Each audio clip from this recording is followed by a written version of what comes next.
Hello everyone, আসসালামু আলাইকুম। নতুন একটা ব্লগ নিয়ে হাজির হয়ে গেলাম। আজকে আমার আম্মু মহা খুশি, কেননা তার বাবার বাড়ির থেকে মেহমান আসবে। প্রতিদিন তো আমাদের বাবার বাড়ির থেকে বা আমরা তো সবাই এরকম একটু খুশি হই যখন আমাদের বাবার বাড়ির থেকে কোনো মেহমান আসে।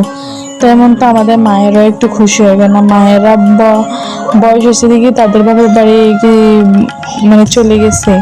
তো এখনকার যুগে তো এখন আর বাবার বাড়ি থেকে মেহমান আসে না। তো মানুষ যখন বুড়ো হয়ে যায় তখন কি বাবার বাড়ি কি বুড়ো হয়ে যায়? বুড়ো হয় না।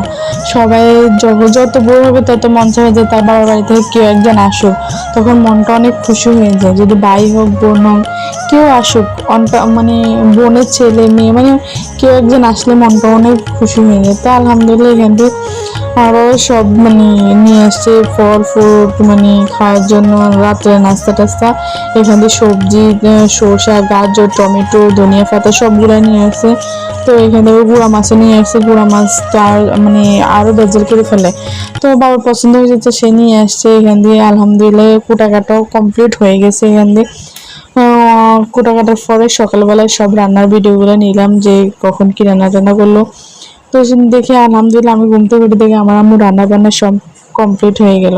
বাবার বাড়ি থেকে তার ভাই মা আসবে বলে কথা, তো সে তো অনেক খুশি থাকবে। কেন যখন আমি শুনবো যে আমার মাকে আমার ভাই আসতে, তখন আমার কাছে যে কত খুশি লাগবে সেটা শুধু আমি জানবো। তো আলহামদুলিল্লাহ আমাদের সব কাজ কমপ্লিট হয়ে গেলে মেহমানও এসে গেছে, তাদেরকে খাওয়া দিয়ে দিয়েছি।